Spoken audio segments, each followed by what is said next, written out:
سب سے پہلے آدم کو دنیا میں بھیجا گیا۔ حضرت آدم علیہ السلام کو ابو البشر یعنی سب انسانوں کے باپ بھی کہا جاتا ہے۔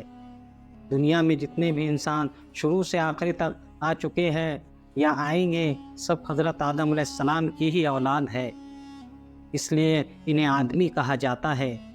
جب اللہ تعالیٰ نے حضرت آدم علیہ السلام کی پیدائش کا ارادہ فرمایا اور فرشتوں سے عرض کیا کہ میں زمین میں اپنا خلیفہ بنانے والا ہوں، اس وقت زمین میں جنات رہتے تھے اور ابلیس کی بادشاہت تھی، لہٰذا آپ کے بارے میں کچھ بتانے سے پہلے شیطان ابلیس کا ذکر کرنا ضروری ہے، کیونکہ اس واقعے سے شیطان کا گہرا تعلق ہے۔ السلام علیکم دوستوں، کیسے ہو؟ امید ہے کہ سب خیریت سے ہوں گے۔ اللہ تعالیٰ نے اس مخلوق کو بہت خوبصورت بنایا تھا اور شرافت اور بزرگی سے بھی نوازا تھا۔ زمین اور دنیا کے آسمان کی بادشاہت دی تھی، اس کے علاوہ اسے جنت کے پہرے داری کے انعام سے بھی نوازا تھا، لیکن اس نے اللہ کے سامنے گھمنڈ کیا اور خدائی کا دعویٰ کر بیٹھا، جس کی وجہ سے اللہ تعالیٰ نے اسے اپنے بارگاہ سے نکال دیا، اس کی شکل بگاڑ دی اور اس کے سارے رتبے جو اللہ تعالیٰ نے اسے عطا کیے تھے چھین لیے، اس پر اپنی لعنت فرمائی، اس کو اپنے آسمانوں سے نکال دیا اور آخرت میں اس کو اور اس کی پیروی کرنے والوں کا ٹھکانہ جہنم قرار دیا۔ ابلیس فرشتوں کا سردار تھا اور جنت کے باغوں کی دیکھ بھال کرتا تھا، اس کو دنیا اور آسمان دونوں کی بادشاہت ملی ہوئی تھی۔ ابن ظاہر رضی اللہ تعالیٰ عنہ سے روایت ہے، ابن عباس رضی اللہ تعالیٰ عنہ کے حوالے سے، فرشتوں کا ایک قبیلہ جنات سے تعلق رکھتا تھا، ابلیس انہی میں سے تھا۔ اس قبیلے کے فرشتوں کو آگ کی گرمی لو سے پیدا کیا گیا تھا۔ لو شعلے کی طرح نظر نہیں آتی، لیکن صرف محسوس کی جا سکتی ہے، اور ساری گرمی اسی میں ہوتی ہے۔ اس قبیلے کے علاوہ باقی سب فرشتوں کو نور سے پیدا فرمایا تھا۔ ابلیس کا نام حارث تھا۔ دوسری روایت میں عزازیل بھی آیا ہے اور یہ جنت کے پہرے داروں میں سے تھا۔ ابلیس کا گھمنڈ، اللہ تعالیٰ قرآن پاک میں فرماتا ہے کہ اور میں ان میں جو کہے کہ میں اللہ کے علاوہ سوا معبود ہوں تو اسے ہم جہنم کی سزا دیں گے، اور ہم ایسی ہی سزا دیتے ہیں ستمگاروں کو۔ اس آیت کی تفسیر میں ابن ظاہر رضی اللہ تعالیٰ عنہ لکھتے ہیں کہ فرشتوں میں سب سے پہلے جس نے یہ بات کہی کہ اللہ کے بجائے معبود ہوں، وہ ابلیس ہے۔ حضرت قتادہ رضی اللہ تعالیٰ عنہ فرماتے ہیں کہ یہ آیت اللہ کے دشمن ابلیس کے بارے میں اتری، اللہ نے اس پر لعنت فرمائی اور اسے اپنی رحمت سے نکال دیا، اور فرمایا ہم اسے دوزخ کی سزا دیں گے اور ظالموں کو ہم اسی طرح بدلہ دیا کرتے ہیں۔ اللہ تعالیٰ قرآن پاک میں ایک جگہ اور ارشاد فرماتا ہے، اور یاد کرو جب ہم نے فرشتوں کو حکم دیا کہ آدم کو سجدہ کرو تو سب نے سجدہ کیا سوائے ابلیس کے، وہ منکر ہوا، غرور کیا اور کافر ہو گیا۔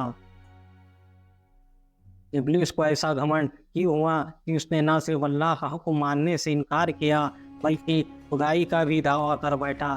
اس کے بارے میں علماء کے بہت سے قول ہیں۔ ابن عباس رضی اللہ تعالیٰ عنہ کے ایک قول کے مطابق زمین پر انسانوں کی تخلیق کے آنے سے پہلے جنات آباد تھے۔ ایک بار انہوں نے زمین پر فساد پھیلایا، ایک دوسرے کو قتل کیا اور خون بہایا۔ اللہ نے ان کے فساد کو ختم کرنے کے لیے ابلیس کو فرشتوں کے گروہ کے ساتھ بھیجا۔ یہ وہ گروہ تھا جسے جن کہا جاتا ہے۔ ابلیس نے اور ان فرشتوں کے گروہ نے ان سے جنگ کی اور انہیں زنجیروں اور دور دراز کے پہاڑوں میں ڈھکیل دیا۔ اس کارنامے سے اس میں غرور پیدا ہو گیا۔ اللہ اس کے غرور کو جان گیا، لیکن فرشتے نہ جان سکے۔ ابن عباس رضی اللہ تعالیٰ عنہ کے ایک دوسرے قول کے مطابق ابلیس آسمان دنیا، زمین اور اس کے درمیان سب علاقوں کا بادشاہ اور نظام چلانے والا تھا، اور ساتھ ہی جنت کی حفاظت کا بھی ذمہ دار تھا۔ ابلیس اللہ تعالیٰ کی بہت عبادت کرتا تھا اور اس میں بہت زیادہ تکلیفیں اٹھاتا تھا۔ اس وجہ سے وہ خدا پسندی کا شکار ہو گیا اور اپنے آپ کو بہت بڑا اور بہت اونچا مرتبے والا سمجھنے لگا۔ آخرکار اس نے اللہ تعالیٰ کے سامنے بھی اپنے گھمنڈ کو ظاہر کر دیا۔ ابن عباس رضی اللہ تعالیٰ عنہ سے روایت ہے کہ رسول اللہ صلی اللہ علیہ وسلم نے صحابہ کرام کی روایتوں کے مطابق فرمایا، جب اللہ تعالیٰ اپنی عزیز ترین مخلوق کو بنانے کے بعد اپنے شان کے مطابق عرش پر رونق افروز ہوا تو ابلیس کو آسمان دنیا کی بادشاہ مقرر کیا۔ ابلیس کا تعلق فرشتوں کے اس گروہ سے تھا جنہیں جن کہا جاتا ہے۔ ان کا نام جن اس لیے رکھا گیا کہ وہ جنت کے پہرے دار حفاظت کرنے والے تھے۔ اس عزت آزمائی سے ابلیس کے دل میں تکبر یعنی گھمنڈ پیدا ہو گیا، یہاں تک کہ اس نے یہ کہہ دیا کہ اللہ تعالیٰ نے جو کچھ مجھے عطا کیا وہ میری ذاتی عبادت اور ریاضات کا انعام ہے۔ جب اللہ تعالیٰ نے آدم علیہ السلام کو پیدا فرمایا تو فرشتوں کو حکم دیا کہ آدم کو سجدہ کرے۔ سب نے حکم کی تعمیل کی، لیکن ابلیس نے انکار کیا اور اللہ تعالیٰ کی نافرمانی کی۔ اللہ تعالیٰ تمام بھید جانتا ہے۔ ابلیس سے سوال کیا، تجھے کس چیز نے آدم کو سجدہ کرنے سے روکا؟ اس نے جواب دیا، آدم سے بہتر ہوں، تو نے مجھے آگ سے اور آدم کو مٹی سے پیدا کیا۔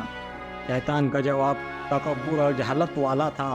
اللہ تعالیٰ اس پر غضبناک ہوا اور رندہ درگاہ کر دیا، یعنی اپنی رحمت سے نکال دیا، اور لعنت کا طوق اس کی گردن میں ڈال دیا۔